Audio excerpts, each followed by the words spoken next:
New Zealand win by 1 run after being asked to follow on. Hello and welcome to the Wisden Cricket Weekly podcast, where today we'll be talking about one of the best test matches ever and a thrilling end to the T20 World Cup in South Africa.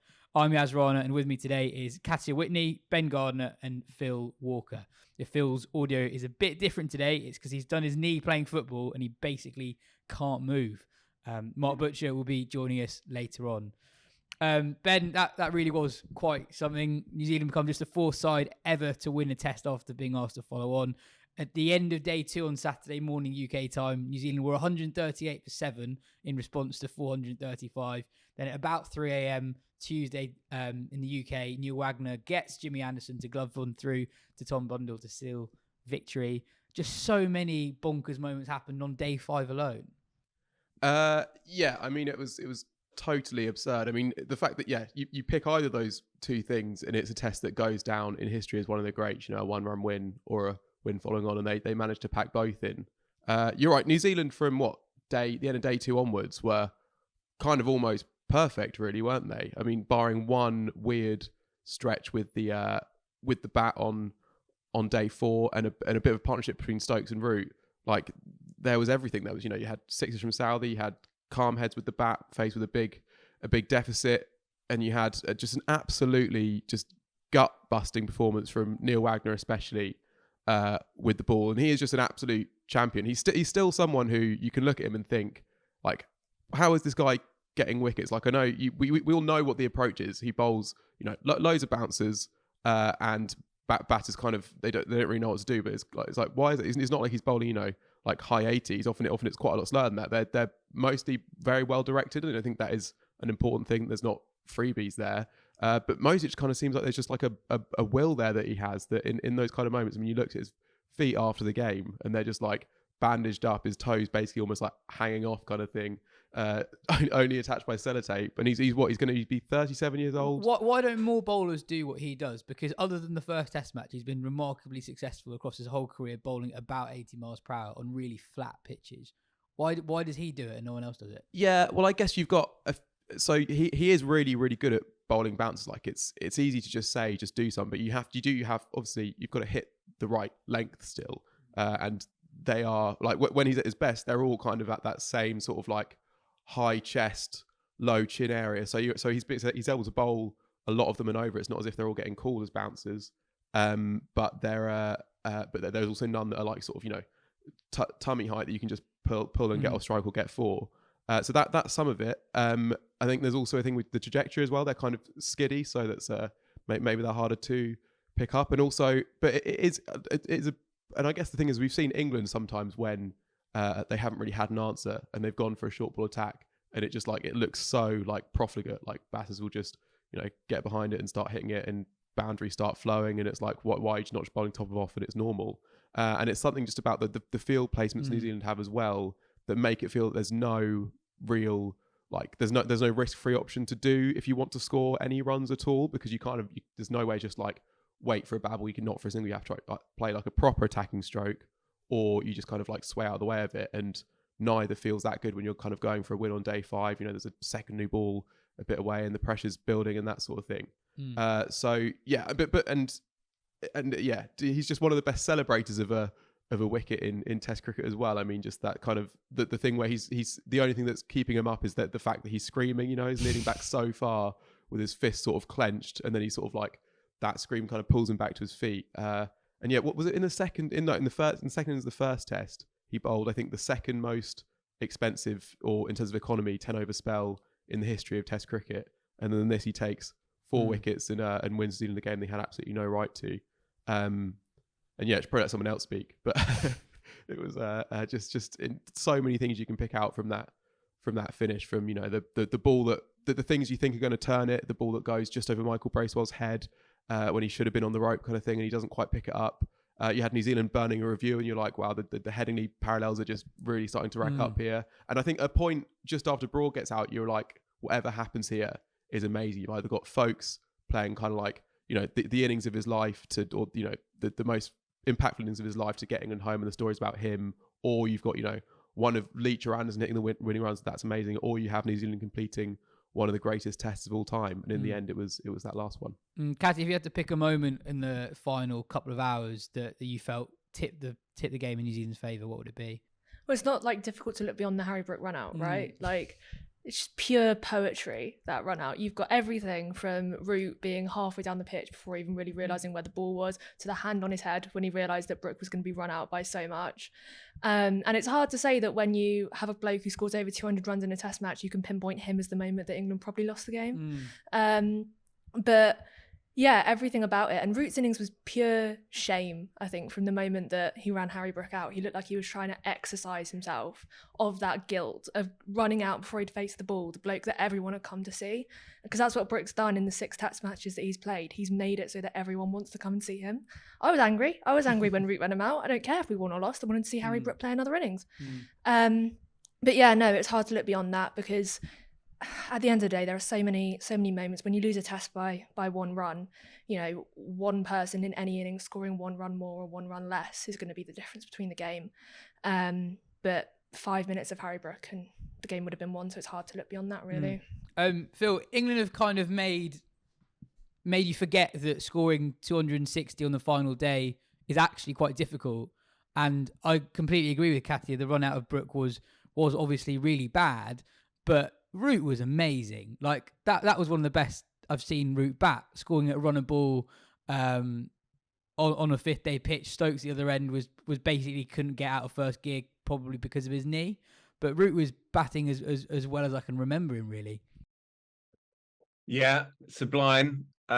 So frustrating. Just from a stats point of view, there are games within games, and I don't think Root's ever made 200s in a test match. I don't think that's the case. Correct me if I'm wrong.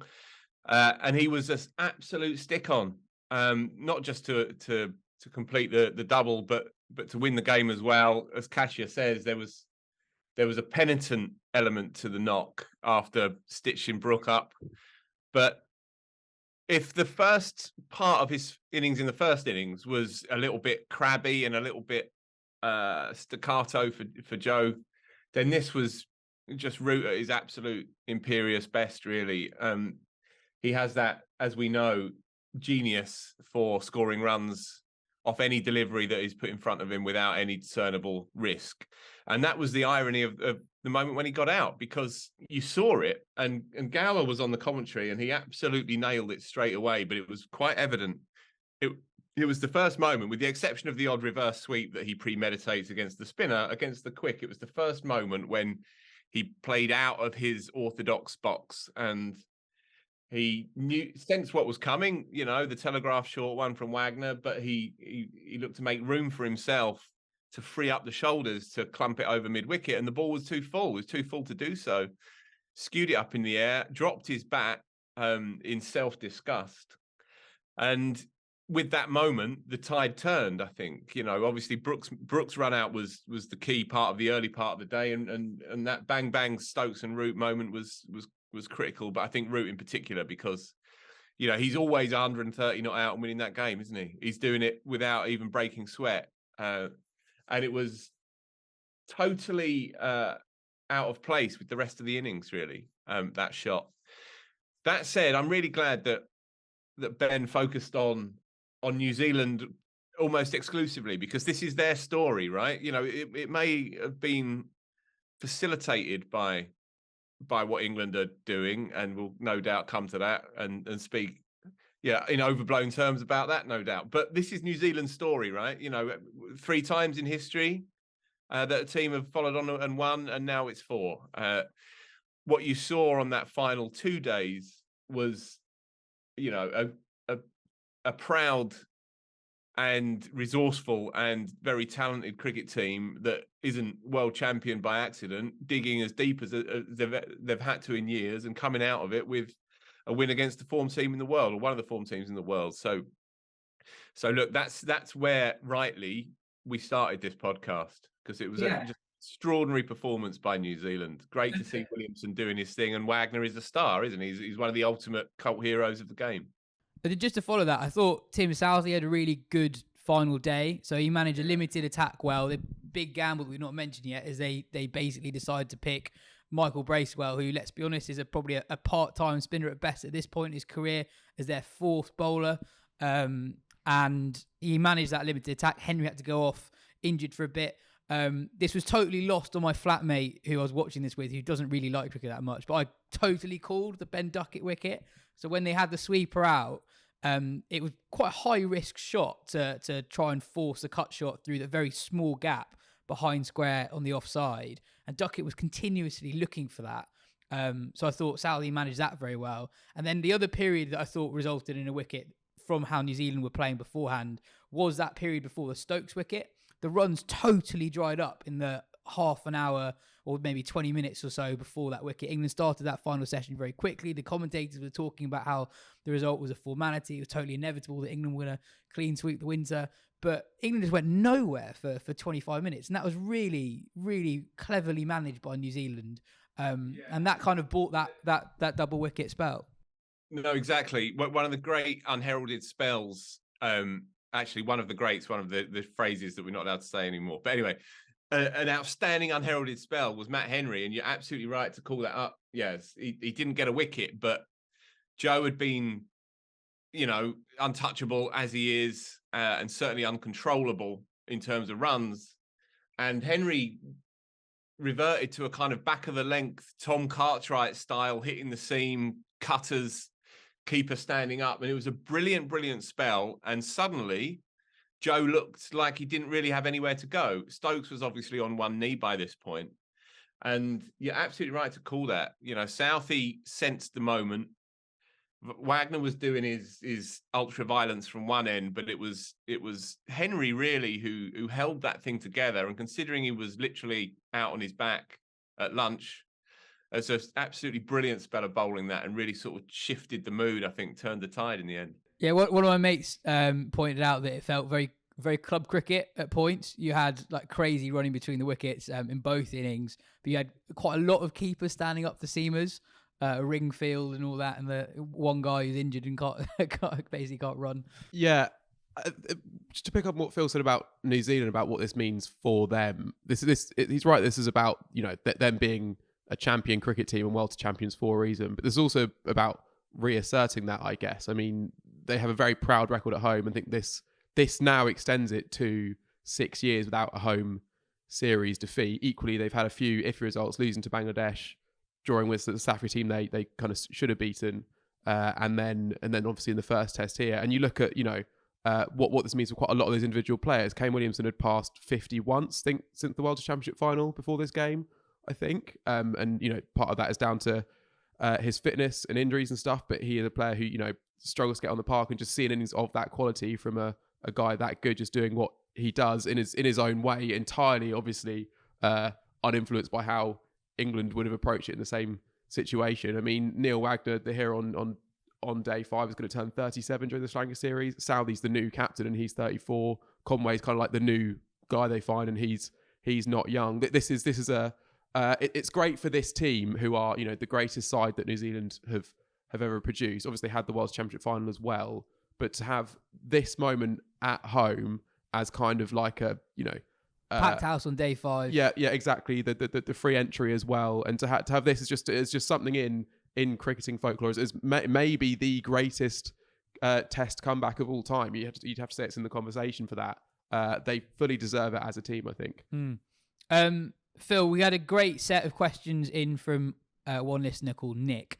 He asks, Bazball is fascinating in that it makes you question what sport is actually about. Are we comfortable with losers walking off smiling? Does joy outweigh success? If success isn't everything, why are we competing? I guess the backdrop of that question is that England made a decision that allowed New Zealand a route to victory that probably wouldn't have existed otherwise, but they enforced the follow-on. And I think there's a lot of follow-on chat at the end of day 2, but I thought it changed quite a lot with how New Zealand started day 3. Tim Southee basically smoking 70 off 40 balls, and Stokes wasn't able to bowl really. Anderson and Broad are very old, and Robinson's not the most robust of seamers, so that was quite a brave call to enforce to follow on. Yeah, well, Where do you start with all of this? Firstly, at the risk of referencing myself here, I think part of this is an age thing, right? If you grew up in the 90s watching English cricket, then you quickly learned to park the wins and the losses because there weren't too many of the former and there was a hell of a lot of the latter. So you fell in love with the game. The game became the thing, and you started to want to protect the game. And that's always been my personal attitude, right? So the jump that I've had to make to get on board with this new experiment is not as big a jump as maybe other people who are more used to winning and quite like the taste of winning. And perhaps there's something about sport in the modern day as well that it hangs on the notion of winning at all costs, and everything is about the result. But to me personally, it never has really, because I'm a cricket fan from the 90s. So I never had any sort of place to be concerned about winning and losing because we lost all the time. So for me, looking at this, and I can absolutely agree, right, with people who say England would have stood a better chance of winning the game if they hadn't followed on. If they just smashed 220 in a session and a bit, and then they've got at least 5 sessions. It would be more than that. It'd probably be 6 sessions for a nominal 550 or whatever. So England win the game 99 times out of 100. They win the game the way that they did it 95 times out of 100. So there's not a massive amount of difference. And the pitch was never really going to deteriorate that much. So there was logic to the decision, but there was also undoubtedly Stokes's devotion to the story, to the narrative, to the drama. He can't resist the drama. He sees this thing as something far bigger than the W or the L at the end of it. And I know that is going to irritate people, but that is the case now. Me personally, look, it's incredible content, isn't it? That's what it is. And I went to bed. Look, if my football team loses, then I can be quite grouchy. I can be quite pissed off for a little bit of time. But if the cricket team wins or loses, and it's been a thriller, then I have a different kind of reaction to it, right? But it's a deeper sort of reaction because I've been more absorbed in it. And you're gripped by the cleverness of it and the obviously the mad levels of physical exertion and the physical pain, and what Wagner goes through is compelling in and of itself. But the pleasure derives from the spectacle and the exquisiteness of the tension, not necessarily the result at the end of it. I would far rather have seen what happened there and England lose in an incredible finish that we talked about for many, many years than them have gone through the rather conventional process of you've got to lead a 220 on first innings. So you put yourself in, you have a whack, you get up to 500 plus, and then you stick them in, and then you go through the conventional and perhaps slightly soulless grind when you inevitably win some point in the final session, or if you're lucky on lunch on day 5. What Stokes has done is he's opened it up. He's opened it up into something else, something broader and perhaps a little bit more meaningful. And that is going to piss people off. And I get that. I understand that. But as my mate put it last night at 3:45 in the morning, football has consequences and cricket is about world peace. And look, I get it. I get it. But the thing is, we've got to accept here that Stokes is experimenting with the form here, right? He's a jazz music. He's an improv jazz musician. He's Thelonious Monk on one knee, right? He's taking the content that we understand, the existing conventional content, big first in his lead, pile them on, declare, begin the grind to a soulless victory. And he's expanding on these ideas within the context, within the form. He's varying the melodies. He's inventing new off-kilter rhythms and all the rest of it, but within the existing structure of the game.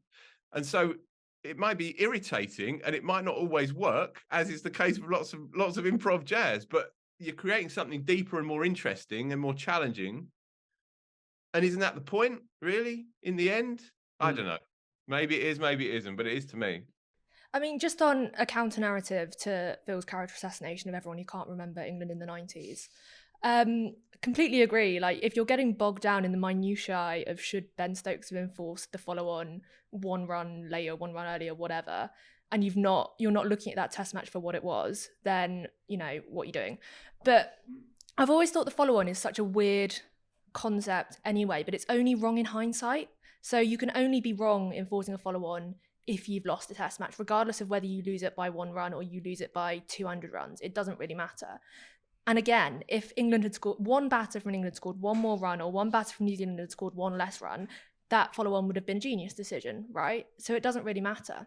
Yeah, I guess you don't get that much credit for not enforcing the follow-on because, well, you don't really get much credit because you're expected to win when you have a lead of more than 200 runs. So kind of whatever decision you make, you're never, as a captain, going to get credit for it, really. Yeah, completely. But it's the same with declarations, isn't it? You get a declaration wrong and suddenly everyone's on you going, oh, you shouldn't have declared. But in the moment, that felt like the right decision to do. Whether it was the right decision to do, and as it happened when Stokes did enforce the follow-on, I thought it was the wrong decision. But it would have been the right decision if one batter had scored 1 more run. Yeah, Phil talked about being influenced by England not winning that much in the 90s. I think I'm influenced by Strauss maybe not declaring at the right time in the late 2000s West Indies. I absolutely live for when do you declare, when do you enforce the follow-on. Yeah, I mean, I have to say I do have sympathy with England fans who are looking at the reaction, but both from people who are writing about and talking about the game, who are talking about how great a game it is and how great England gave it to us, and a bit from McCullum and Stokes themselves after the game, sort of talking about how great it was to be a part of, and that sort of thing, and feeling like that I can see how they feel it more strongly than the players, which can be a frustrating place to be. I think Stokes and McCullum did both say they were frustrated to lose it, but the thing they've made clear is that losing's not the end of the world. And I think that if you're an England fan trying to understand why you should get on board with this, if winning is the only thing you care about, I think the main thing is that this way of responding to a defeat makes losing the next test or losing in the Ashes a lot less likely, I think. I think if you think of another England team in the past who in the last test of a winter before a massive home summer lose in this fashion, having enforced the follow-on by 1 run, you could see that as something that could be massively derailing. You could see people calling for heads to roll. How could this happen? That sort of thing. The fact that that's not happening makes England much less likely to sort of go off a cliff, which is the kind of thing this result can do. Having said that, I mean, in some ways with the follow-on decision as well, I think it could have actually gone a lot worse for England than it even did. I mean, when you look at the post-T session on day 4 was in a sort of in low-key way the weirdest almost of the whole test match. I mean, at that point, New Zealand are I think they're 5 down at that point. Williamson's passed 100. Blundell seemingly cruising towards 1. Neither Broad or Anderson comes back out after T. Almost seems like they may be on strike at the decision to enforce the follow-on. So you've got Ollie Robinson, who's bowling at that point like mid to high 120s. You've got Jack Leach, who was bowled consistently, but at that point not with a huge amount of threat. And then you've got Joe Root, and all of a sudden Stokes throws the ball to Harry Brook, who somehow gets out New Zealand's greatest ever Test batter, one of the most defensively solid that the game has ever known, in a ridiculous way. Michael Bracewell, a review that even he didn't really think was worth going for. Yeah, the reaction from everyone on the field is just laughing at it. Michael Bracewell, who had 1 run out of the side, he'll be very, very glad he didn't cut out the line of that game, because he forgets to ground his bat, forgets to even put his foot down, and then all of a sudden New Zealand have lost 5 wickets for nothing, and England are chasing 250 rather than what could easily have been 350 in 2.5 sessions on the final day. And England would have chased that. Yeah. Yeah, that's true. Maybe that would have freed them up. I don't know. The other thing as well, actually, in terms of captaincy stuff, I also would have really liked to see Ollie Stone for the first game, and I'm quite surprised that he didn't choose to have a look at him for the second game. I mean, this is a guy who is surely going to have, or you think would have a part to play at the Ashes. There's a decent chance of that, at least. You've got 2 old guys in a back-to-back test series, and this was also exactly the kind of situation in that second innings when you want a guy who can bring that extra dimension, especially when Stokes' fitness is concerned. When Conway and Latham are cruising, or Blundell and Williamson cruising, you want someone who can do something a bit different, who can crank it up, who can just get a bit of excitement going. And Stokes captained well on the field in terms of mixing things up and trying different lines of attack, field settings, bowling dry at points, going short at points. There was lots of enterprise there, but surely you want a bowler like Stone for exactly that sort of situation, and also just to have a look at him and to give some guys a rest. I think that was also a bit of a misstep, I guess. Phil, it feels like a lifetime ago, but Harry Brook played an extraordinary innings on day one. England were 21 for 3. The pitch was very green. It was doing a lot. And the end of the day, 184 not out. Yeah, he's good, isn't he? He is a fine batter. What more do you want me to say? You wrote a very nice piece on it. Thank you, mate. Just say what you wrote in the piece. Yeah, look, I don't know. I can't even remember what I wrote. But every now and then a sports person comes along that threatens to do something that you've never really seen before, and you get totally carried away with it. And in the end, there's a reversion to the mean. And, I'm not saying that Harry Brook won't be a great player, but at the moment, you dare to imagine that he's going to be something beyond that even, which is irrational and it's ridiculous. And he's only been holding a bat for 5 minutes, and the vicissitudes of cricket will do their thing. And he gets run out without facing a ball 2 days after I write that he's basically got the whole game in his hands. That's the nature of it. That said, I haven't seen a talent as pure as this play for England since Peterson, without a doubt. And I actually think he will eclipse Peterson, because Peterson left a lot of runs out there that he didn't really convert. And I think Brook has the kind of this amazing combination of extrovert flamboyance and Yorkshire earthiness, for want of a better way of putting it. And it's a devastating combination. And yeah, look, it is a joy. It's an odd thing.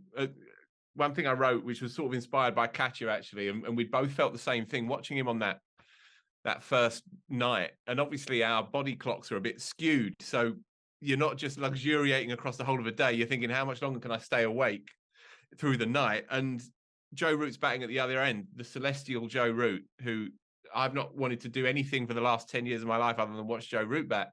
And suddenly you're kind of hoping that he gets up the other end, because lurking there is this new outlying monster who tips the wink at you literally, twiddles his broken bat in his hands, one that he's clearly used for years, and then produces things that you marvel at, really. He is an extraordinary addition to this team, and the perfect encapsulation of this whole experiment, really. Majesty and a little bit of mystery, but cold hard numbers as well, Yeah, I mean, after the 100, I watched the highlights of his 100 in the PSL last year. That was also when his side were 3 down for basically nothing at the start. It's just the range of shots he's got, because he slogs it and you're like, oh, he just likes it when it's in the slot, basically. And then he hits the perfect cover drive where the weight balance is literally perfect. I can't remember if it was in this test match or the last one. I think it might have been in the last one, actually, but BT did a thing where they showed 4 deliveries that landed in exactly the same spot, and he did 4 completely different things to each of them. Just as he wends his way to another score, and it's all completely natural. He has this innate ability to anticipate what the bowler's going to do, and that is the mark of a really, really, really top class player. And in fact, I put that in the article, didn't I? Thinking about it now, Peterson said to me once, I asked him, "What's the secret to playing the quicks?" And he said, "You've got to anticipate. You have to have a sixth sense about where they're going to put it, and then you have to react with that sort of preordained knowledge, or if you like, or pre-held knowledge." Brook has that. Watching him play against the left armer Wagner in the first innings, it was just sensational, because every time he pitched one up, he dealt with it immaculately, as you would, but conventionally. But he was already in position for the follow-up delivery, which is always going to be a safety first, back of a length follow-up, because nobody wants to get driven twice in 2 balls. So he knows what's coming next, and he's already halfway opening the face to angle it down behind square, knowing that the ball's going to run across him. And so he's already toying with a bowler who's got 260 test wickets straight away. And only the really, really best players have that kind of innate sense about what's coming, and they can also bend it to their ideas as well. He is an extraordinary player. There's going to be issues down the line, perhaps because there is with everybody. Even Bradman was dropped. So look, it's impossible not to get carried away, but it's also necessary to remember that he is at the starting point of what could be a great career. Just run him out without facing. Seems like a pretty simple solution. Just do that every time, and his average will plummet. Oasis asks, I know neither is particularly likely, but humour me, which is more likely to happen? Root beating Tendulkar's run tally or Anderson beating Murali's wicket tally? I think Root getting to Tendulkar's record, he's 5,000 runs away-ish, which is, given the amount England play, is only about 4.5 years away. So that's going to about 6.5. That's going to about 36.5. Whereas I think if Anderson breaks Murali's record, he'll be 43, 44. So I think the Root one is much more likely. Yeah, at this point, you'd be surprised if Root doesn't end up in at least second place. Yeah, and I wouldn't be surprised if he ends up in first place. Yeah. Basically. A few questions about individual players, but we'll focus on one on Pope. I think people are becoming increasingly aware of the quite large discrepancy between his first and second innings records. He averages 44 in the first innings and 16 in the second. Ben, I thought yesterday was peak frenetic Pope. Very premeditated in his approach, pushing his hands a lot at balls that if you middle, you're not getting anything, and it's quite risky pushing your hands in the way that he was to like 6 stump deliveries. Yeah, the first and he's second... obviously done a very good job at number 3. So sure. I'm not saying drop him. Yeah. But you know, he's an interesting sort of guy to look at. Pope. The first and second innings thing, I mean that could easily be sort of like statistical noise. I mean, maybe you get players who are better with sort of like a blank canvas, and when there's sort of a target in mind and sort of match situations to navigate, they can be a bit trickier. But I would say that he will work that out. The thing that is more worrying is that just that Surrey relentlessness that we see, you know, day in day out, sitting here at the office looking out at the Oval, when, you know, as soon as he's got to 20, you know he's got, you know, a decent chance against 200 kind of thing. That's not there for England, basically. I think he's passed 40 4 times since he made that 100 in the first test of the Pakistan series, and not gone past 60. Like, it's not that he's, you know, we know he can play the bowling at this level, and we know that he can play big hundreds, but he's not making big hundreds against the bowling at this level for some reason. And, you know, as much as he has done a good job. And, you know, you've got a number 3, which is a problem position that England have had for a long time, and he's averaging nearly 40. And that all of that is a good job. But Pope, when you look at him for Surrey, you look at his county average, you look at some of the shots he can play, you look at, you know, the seemingly perfect technique he has, and you think, like, you are thinking, why isn't this guy averaging close to 50? And, you know, cricket is a game that can change very quickly, and we've seen Ashes series do funny things to players and to have big consequences for them. That, you know, Pope, you know, he goes into the summer obviously as the incumbent and as a very important member of that team, but he, you know, he will need to. You hope that thing switches at some point, and I guess I think it will, but, you know, that's it's hard to work out why it's not, I guess. And so there's a worry that if you can't see it from the outside, that you're trying to work out how they're going to see it from the inside, I suppose. Is it okay if I say one more thing on Stokes and McCullum? Go for it. So just in terms of their reaction after the game, I think I would be very surprised if they are not hurting more than they are letting on from this. Even, you know, you can't read too much into what the smiles look like.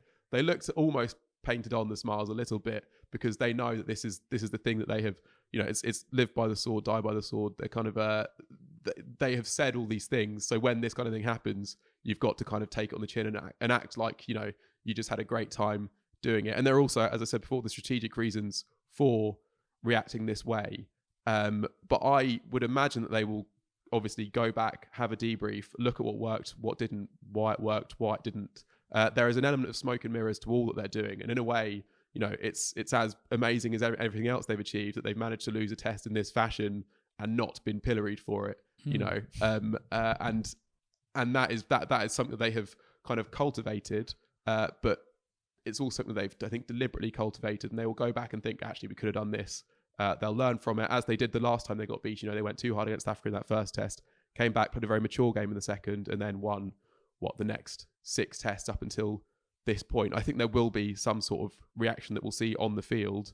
They just might not tell us about it and pretend they're just kind of having fun and having a whack. It's also ages until their next test as well. Can we just go back? We just go back to Pope for a second. I think we've got to be really careful we're not just picking holes unnecessarily in a side that has been really, really good, apart from a session and a half today. And if you look, I think there was a similar stat with Joe Root a couple of years ago that he never scored hundreds in the fourth innings or something. I might be until last year. Yeah, completely. And why are you picking that hole in Joe Root? He's still your best batter, and it's the same with Pope. You're searching for so many years for someone who can actually score a 50 at number 3, and now Pope's come along, and as soon as he doesn't convert his 50s or score in the second innings, it's a problem.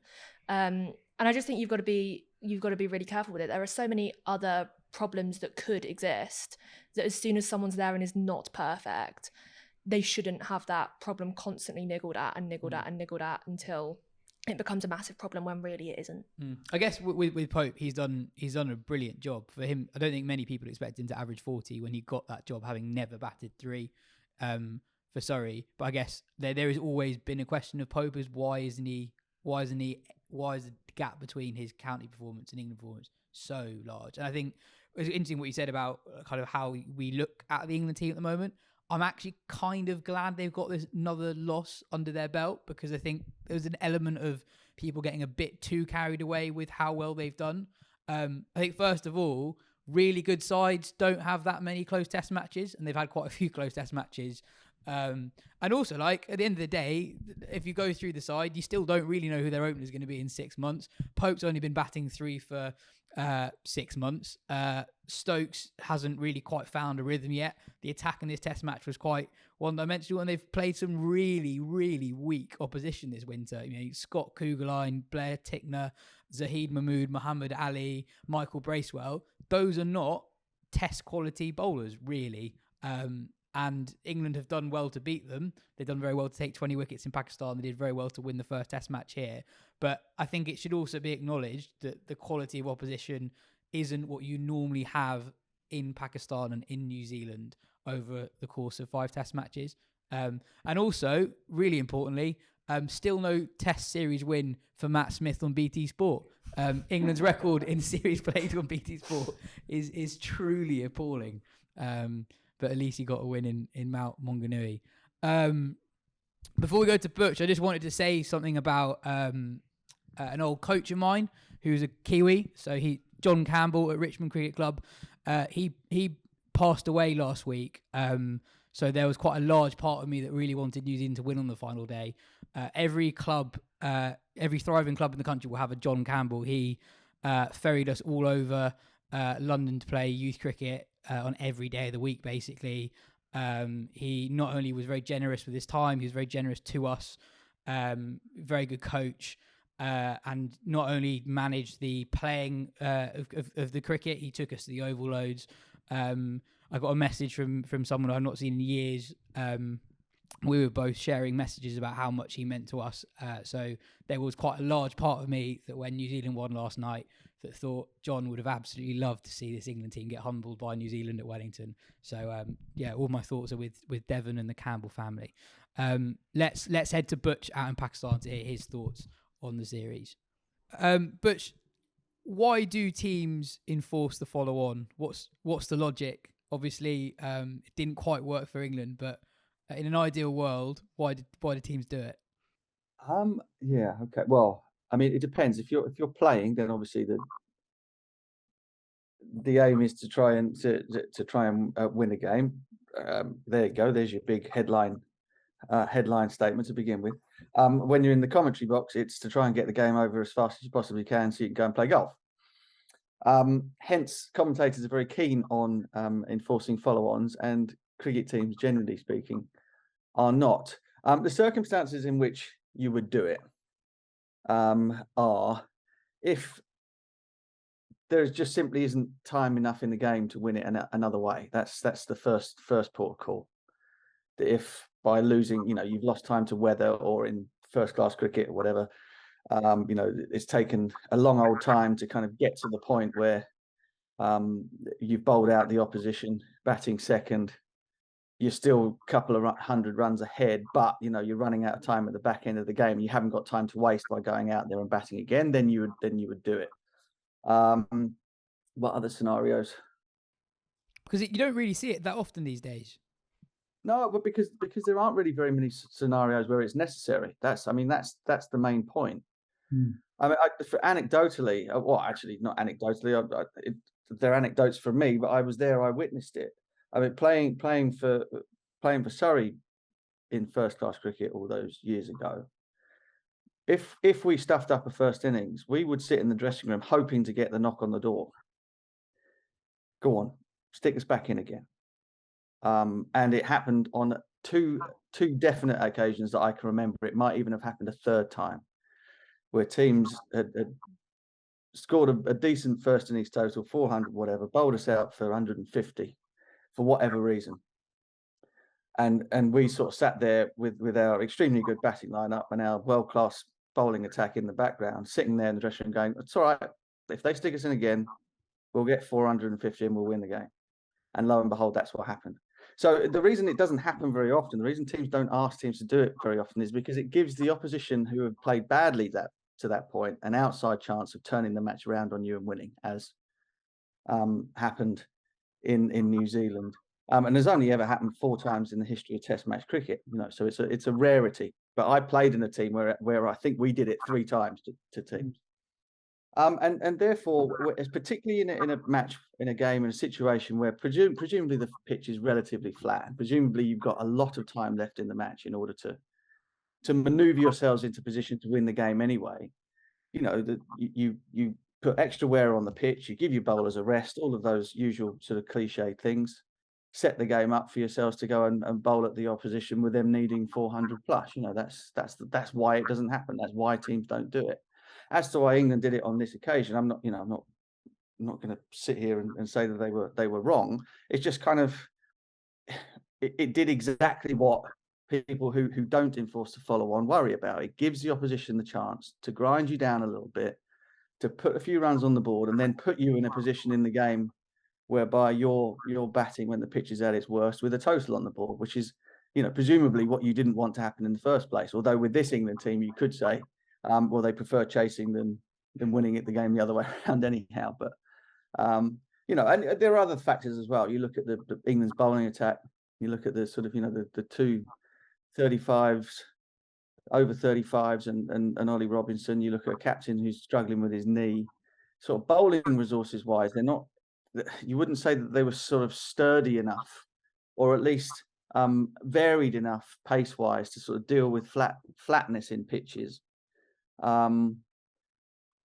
Should the opposition come out and bat better the second time round, and that kind of was how it proved, wasn't it? They looked a little bit toothless as they got weary and the pitch got better. England will turn around and say, "Look, 250. We should have chased that in our sleep." And that, a bad batting performance on the last day doesn't make the decision to enforce the follow on a terrible one, because it wasn't terrible. It just proves to people as to why most teams in that exact same situation would not have done it. At the start of your answer, you said why commentators like follow-ons, and I do wonder if the love of the golf course might have played a part in England's decision as well. As you said, England didn't look particularly threatening in the second innings with that quite samey one-dimensional attack, which has been a problem for England overseas Test matches in the pre-McCullum years. Do you think, in a way, that it's quite a valuable lesson learn ahead of the Ashes? Because the pitches in England in the last few years have actually been pretty good. There have been some pitches where you do want that extra pace, and that actually, having gone through this experience, that England might be less inclined to play all 3 of Broad, Anderson and Robinson. They might do it once or twice on pitches they think are going to be more seamer friendly, but actually that's not going to be the balance they rely on in the Ashes. Yeah, I mean, I wouldn't say it was a lesson as such, because I would imagine that in their heart of hearts, had they had the option to have one of Wood or Archer steaming in for them in any one of the 2 Test matches out there, they would have done. It's simply a case of having all of your ducks in the right place in a row at the same time for this particular Test match series. But for sure, I mean, and there's also a little bit of, there's a little bit of that, as we were talking about, in terms of evolving the evolving nature of the way that they're playing at the moment. You know, Joe Root kind of went back to doing what Joe Root did best and made 150. You know, so that sort of thing is happening, and I think that, you know, going out to entertain and going out to sort of play exciting cricket is fabulous.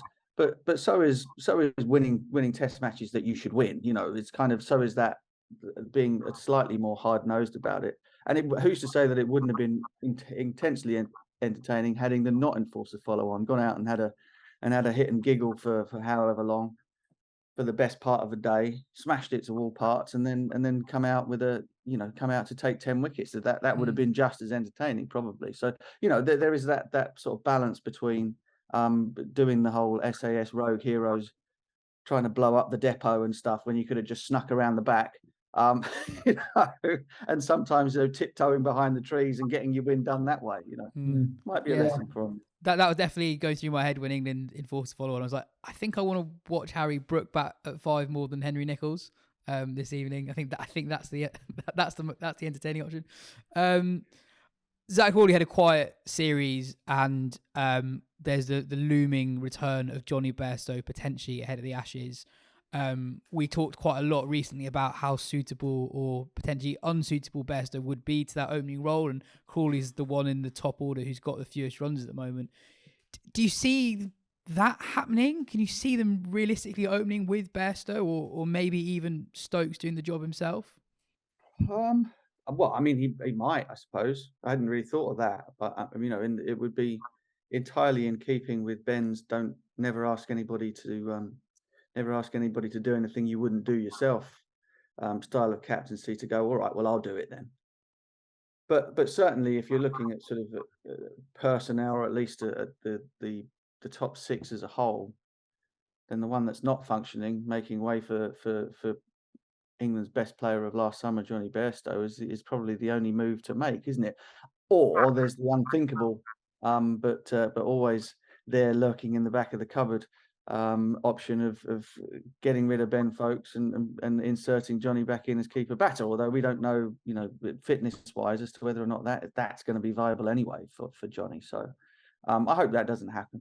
But I think, you know, all joking aside about Zach Crawley and his undroppableness, I think if you bring Johnny Bairstow back into that mix and there literally is nowhere else for him to go, then he would be the man to make way for sure. You're obviously in Pakistan covering the Pakistan Super League. There was a interesting conversation on commentary yesterday where you threw a quiz question out there: who's got the most 5-wicket hauls in men's T20 cricket globally? Well, I think 3 Lahore Qalandars players are right up at the top of that list, but number 1, it isn't Shaheen Afridi, it isn't Haris Rauf, it isn't Rashid Khan, it's David Weiser, who's up sitting at the top of the tree with 6. And as you correctly noted, he actually has another one as well in the IL T20 that doesn't count because that didn't have full T20 status. He is a really effective bowler, and I'm trying to work out why. And I thought this as well with Jimmy Neesham in the SA20. Those kind of all-rounders who bowl low 80s max in the recent past have fared pretty badly in T20, but these 2 guys are actually becoming increasingly effective with the ball, but I'm not entirely sure why. Do you have any wisdom?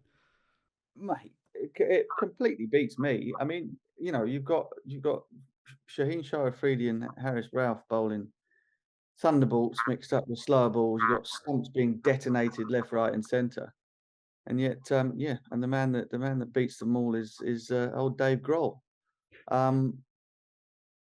I don't know. I mean, he's got a lot better, actually. I mean, I remember watching him when he was with RCB all those years ago, 2015, 2016, one of his many franchises around the place, and kind of he just got slotted all the time. You know, the slow balls didn't seem to work. You know, he couldn't get the ball to sort of stay in the pitch with his cutters and with his height and everything, and he just got dispatched. But over the years, as tends to happen, I suppose, as players as players sort of play more and more of this stuff, and if they manage to sort of survive without getting blasted out of it entirely, they just get very, very canny and just sort of get a knack for knowing what's coming, and understand their angles and their art a little bit better. There's absolutely no doubt that he is a huge part of this Calendars team who are defending champions at the moment.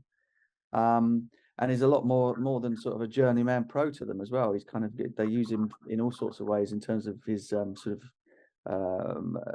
his knowledge, his man management. He seems to do quite a lot of the speaking to the team and all that kind of stuff. So he's highly valued member of the thing.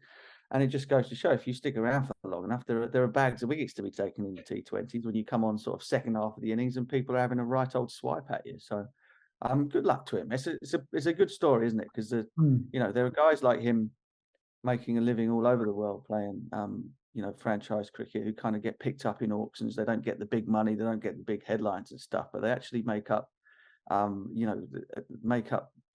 really good part of a lot of very successful sides. You get these all-rounders who can do their bit every single evening, and and when it comes to David Visa, he's doing more than that. He's knocking teams over, half of teams, in fact. Yeah, I think it's more interesting seeing David Wieser and Sikandar Raza be really important to a team than seeing Rashid Khan and Shaheen Afridi. Like that's much more interesting. Yeah, I mean, Sikandar Raza is another interesting example, actually. Zimbabwe have been sort of on the outskirts of international cricket, or at least international cricket consciousness, for a very long time now, and yet, there's this guy with a mid-Atlantic twang in his voice who bashes it and can bowl all sorts of different variations of right arm spin, and again is somebody that gets picked up all over the place. So he won't get a headline grabbing number, but he'll get lots and lots of different numbers and have a very good career doing it. And there will be a heck of a lot of younger English players who will be on that similar treadmill in the years to come. So they're not bad examples to follow. And my final Lahore Calendars question, I promise. Abdullah Shafiq, we've seen him score a lot of test runs, but he's doing really well for a guy who's not particularly big. You wouldn't really associate him with being a power hitter, but he's been scoring really quickly, and he's just a very, very classy player who you might think can actually do it in all three formats for Pakistan. I think so, yeah. I mean, there were whispers that he kind of was being left out because he was too orthodox, and the same goes for the guy I mentioned last week, the same Ayub, the left-hander. But both of them have played magnificently. I mean, the pitches here are terrific for batting on, and that is for sure. But these are guys who have got really sound, solid, orthodox techniques, but also hit it miles. Lucky bastards. Yeah, and in front of packed crowds as well. It still looks very fun on TV. Crowds have been epic.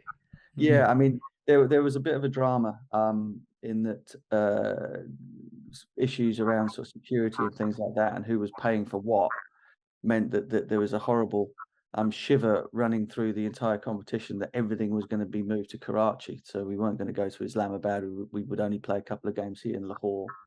And that would have been a real shame, because Karachi, funnily enough, is probably one of the worst supported places in the tournament. I mean, they have had a lot of cricket recently, but they kind of tend to not show up unless it's a really, really big night. Whereas everywhere else, Multan was a case in point. Islamabad will be the same starting tomorrow, I think. And Lahore has just been epic. Crowds have been fabulous. And that's the point of T20 cricket, isn't it? Is having lots and lots of bums on seats in the grounds where the games are being played. And that certainly has been the case thus far in the PSL. Well, it's been fun to watch, and we've also got the England-Bangladesh series that starts tomorrow to look forward to as well. Cheers for your time, Butch. Catch you next week.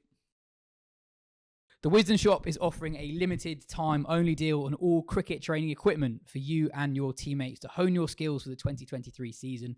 Use the code podcast20 for 20% off your order for this week only. Australia won the T20 World Cup for the 6th time in 8 editions. They beat South Africa in the final at Newlands. It was a packed house at Newlands.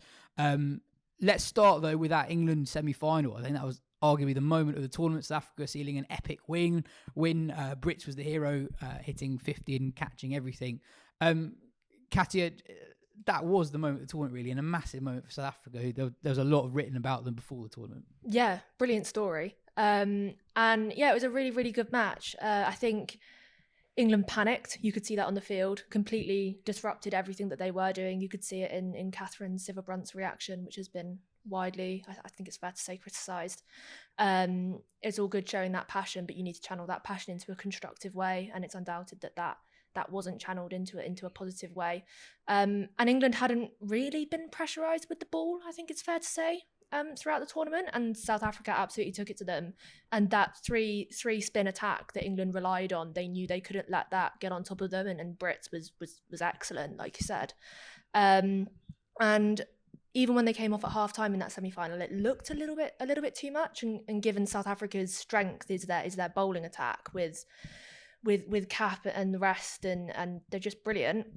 It was a little bit too far, and obviously it was Ayabonga Kaka and the rest who ripped through them towards the end of the innings, and it was a brilliant victory. And like you said, if you look at where South Africa were at the start of the tournament with all the Danny van Niekerk stuff, losing to Sri Lanka in the opening game, which, you know, was quite embarrassing really, because they just had this opening ceremony that announced the first Women's T20 World Cup in South Africa, big packed out crowd.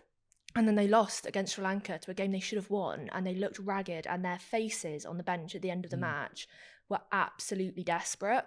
And then the turnaround was so quick, and they bowled New Zealand out for, I think it was 67 a couple of days later. Lost against Australia, but still looked quite good losing against Australia. And that says something in itself, that you look quite good losing against Australia. And then completely dominated in their final group game. And I think it's easy to say that South Africa is kind of like a zero to hero kind of story. But if you actually look at South Africa in the warm-ups to this tournament, they won the tri-series, they beat India in the final in the warm-ups. They very nearly chased down nearly 250 against England in a warm-up. There were signs that they could do it before the tournament, but all the noise in between the warm-ups and the actual tournament starting created quite a narrative around them that they just weren't that good. And that environment kind of allowed them to stun England in that semi-final the way it was. And obviously they just fell short against Australia in the final. That was always going to happen, but still a great story. But so I was just going to say, in the semi-final, England were 54 for nothing after 5.5 overs. They needed not that much more than 6.5 from that point on. How much of a worry do you think it is that you've had a lot of young England players come through, and really at the end of the day, and I think the knockout stage of the tournament really highlight this, outside of Nat Sciver-Brunt and Sophie Ecclestone, they don't really have anyone who's kind of taken that leap to that top bracket that defines tournaments. Yeah, I mean, so that moment that you said when England they'd put on a half-century stand, and it was that last over the power play, that was almost the moment of the tournament for me, that over from Shoutem Ismail. I'm not sure if she breached 80 miles per hour on the speed gun, or if she was just under it. It was 128 point something. I think it's been rounded up to 80. Yes, yeah. which would make it the fastest ever ball recorded in the history of women's cricket. And the over definitely was the fastest ever recorded, because she was up near that kind of the whole time. The wicket of Alice Capsey there was almost good cricket all round, weirdly. I mean, Capsey played a weird sort of falling pull shot, but she also somehow managed to middle it at the same time.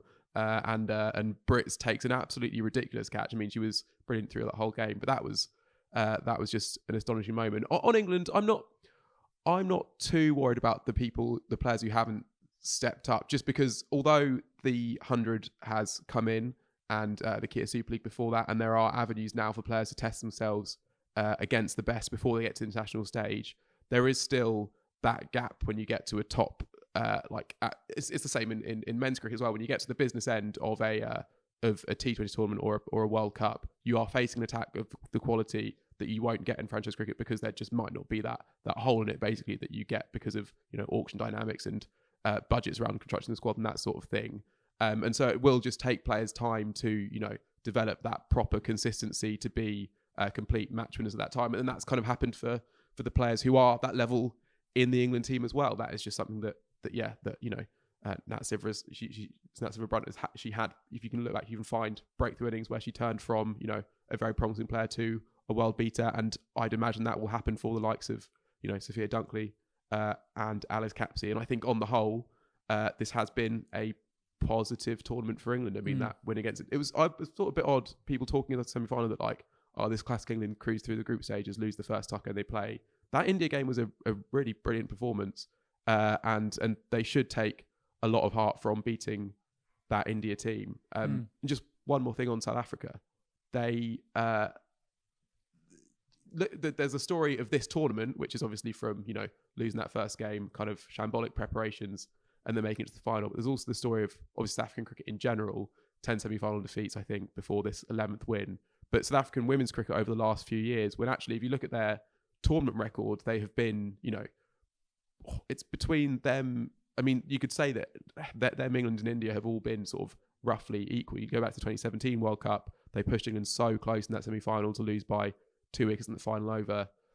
Then you go to the 2020 T20 World Cup when they beat England in that group stage, go through the group stage unbeaten, push Australia really close. Laura Walbut plays a brilliant innings. One of the best shots you'll ever see she played in that innings was a sort of a covered drive from sort of miles outside leg stump. And then last year in the World Cup, they were the best team in the group stage and then just came up short against England in the semi-final. So this is a team and a group of players that I think through how they've played in all those World Cups, it would have been almost a travesty if they had never reached a final and had that sort of occasion, and for it to come at home is great for them, I think. I was just going to say on England, I think that we compare them to Australia quite a lot, but compared to South Africa and India, I thought there was quite a noticeable gap in the variety of stroke play against really good bowling they could able to produce. I think one thing that Brits did that none of the England lineup other than Nat Severbrunt really did was kind of the inside out shot over cover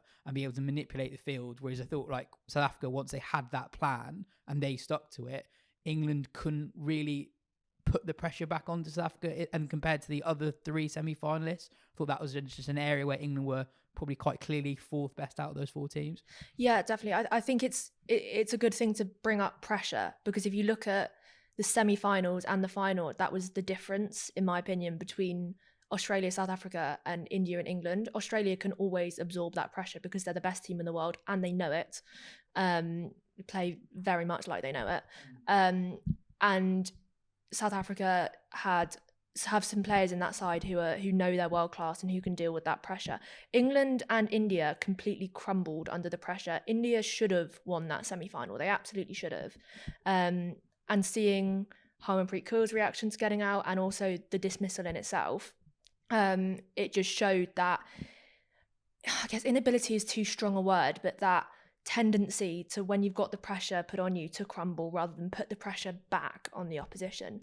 And I think it's something we're starting to see with England under the new era, that they're looking to put the pressure back on the opposition. We look at the no fear cricket and then scoring God knows how many runs in an innings at whatever rate. But that's what's going to close the cliched gap, as it were, between Australia and the rest of the world, is the ability to put that pressure back on, also absorb that pressure, and deal with those situations in different ways than both England and India dealt with them in those semi-finals. Just on that India semi-final, Phil, Katya mentioned it there, but that was a massive missed opportunity for India. The way that Harmanpreet and Jemima Rodriguez batted, they should have won that game. Yeah, look, that partnership was absolutely scintillating stuff, and Harmanpreet Kaur is a phenomenon for me. She's the player who, if I'm being absolutely honest, she's the player who shifted my own relationship with women's cricket. That famous innings, that 170 and 115 deliveries against Australia in the World Cup in 2017. That's probably the first time where I watched women's cricket and was open-mouthed at the stunning brilliance of it. And she, to me, alongside some outstanding Australians, of course, Beth Mooney is a machine. Meg Lanning has a record to make your eyes wince, really. And England has Nat Severbrunt, who's a world-class cricketer, but Harmanpreet Kaur has something really quite magical about her. There's not much of her. There's not much kind of evident upper body strength. There are no kind of rippling muscles in the biceps or anything like that. And yet she hits the ball so cleanly, so beautifully. And she hits a long ball as well. Forget short boundaries. She hits it into the stands. Thanks very much. And Jemima Rodriguez as well has all the kind of pluck and creativity of any outstanding Indian cricketer, irrespective of gender. So that partnership opened up all kinds of possibilities for Indian cricket, I think. And it was just a sickener from a neutral's perspective. I say from a neutral's perspective. People want to see Australia felled at some point. And they will be as well, because the gap is the gap, but it's not as vast as it used to be or dramatic as it used to be.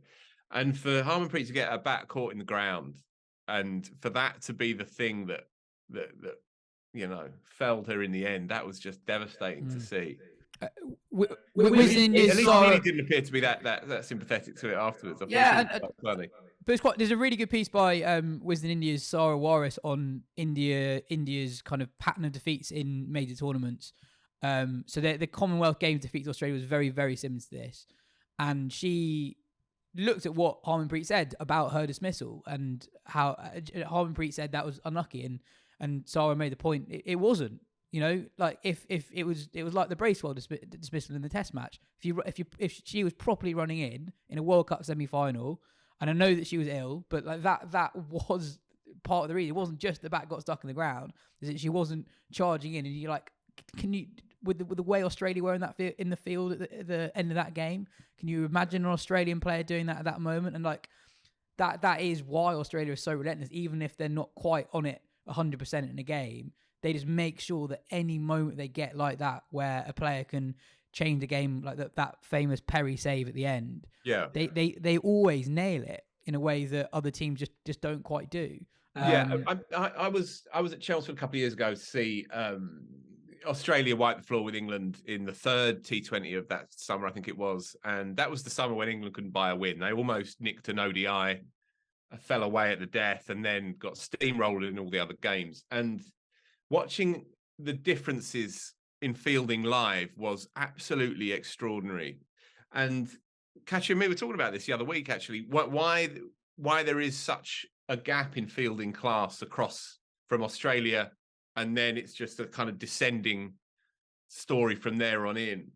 And it has to come down to just how long established their system has been at delivering excellence versus England's one, which remains still quite nascent, and obviously India's as well. And then you move further down the food chain. Australia they move differently. They are a different beast in the field. And that, more than anything else, is the standard, because you can have outlying brilliance with the ball. You can have Ismail, who is a dream and still the quickest bowler into her mid-30s and so on.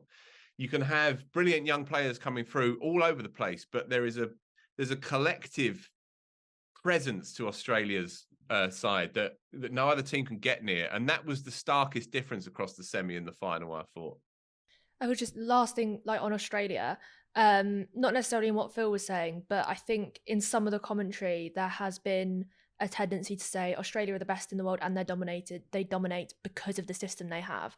And while that is in some ways true, it takes the agency away from the players that they have that are undoubtedly 11 of the best players, or however many of the best players in the world. Darcy Brown is 19 years old and she has 2 World Cup winners' medals. As you said, she was probably the player of the knockout stages of the tournament. You can't take anything away from what those players have achieved as individuals, and they are phenomenally talented players. You can't see a weak link in that side. There is no weak link in that side. And yes, Cricket Australia saw the potential, and they invested in it way before anyone else could be bothered to invest with it, and they've reaped the rewards of that. But that shouldn't take anything away from an exceptional group of players who've dominated for so long and been so good for so long as individuals. Well, I mean, I was going to mention Darcy Brown, actually, that we talk about the gap potentially getting smaller, but the young players that Australia are producing are the best. Darcy Brown's the best 19-year-old in the world. We're very excited about Alice Capsey. Darcy Brown is the best player in a World Cup final at 19. She is the second quickest bowler in the world at 19. Other countries have exciting young players, but they're not on that level. So yeah, I thought she was absolutely brilliant. Yeah, so I just want to go back to the England setup briefly, if I may. They seem a bit uneven to me looking at that lineup. There's only really one world-class player in Nat who is right in the prime of her career. You have players on either side of that ledger. You have certain players who have been around for a long time, have reached their ceiling as cricketers, and they often win cricket matches, and they often do it brilliantly. But you don't feel like, say, Danny Wyatt's going to become a better player now. She's been around the side for over 10 years. Just to use her as an example, Amy Jones, she's 29. She's been around the team for a long time now. It's hard to imagine Amy Jones becoming a better player, a more impactful player than the player that she is now. And then you have these, the handful of young players as well, obviously coming through. But Alice Capsey's a teenager, and she's batting 3 in a World Cup. And as we said on the show the other week, there was that slight concern that while she's obviously brilliant, that it's a big ask. It's a big ask for any cricketer at any level to be the main fulcrum so young in their cricket team. And then when you put it into a World Cup semi-final, it's a different story. So it just feels to me like the team is slightly uneven, really, at the moment. But I think it will be better for this experience. And I think in a couple of years' time, again, when Capsey and Freya Kemp and one or two others, and Dunkley as well, who's a bit of an enigma to me in this side. She has a lot of ability, but she still feels quite raw to me. But she could become England's next real breakout star potentially. But she's not there yet. And there's a lot of cricketers that are, do you kind of know what I mean? That they're not quite on the plane that where they would ideally want to be, with the exception of Nat Siva-Brunt, who is in the absolute perfect spot, the sweet spot of her career. Well, I think your point about the age of the team is completely right. I don't think there's anyone in the team who's between the ages of 24 and 29, so between Dunkley and Amy Jones. So you've got a lot of people 29 and above, and you've got a lot of people 24 and under. That's that thing again. The big gap of talent, like how England men's side have lot, especially in white ball cricket, have like a massive crop of players around the age of 30 to 32, and very few below that. Basically our age, Ben. We've let the country down. We're the lost generation. On Australia, we discussed last week, didn't we? How if you picked a team, a world 11 to beat India in men's Test cricket, I wondered similarly if you picked a rest of the world team to beat Australia in a 3-match T20 series or an all format sort of multi-format thing, would they do it? And I kind of don't think they would, but we should pick the team and we should do that next week. I mean, you probably want the Australia B team players to be available as well. Yeah, that's true. And I just wonder, it'd be fascinating to try to find out, how do Australia feel when they win this I think World pretty Cup? Good. Yeah, no, I mean, I know pretty good, sure. Like it can never, I'm sure it's not a bad feeling.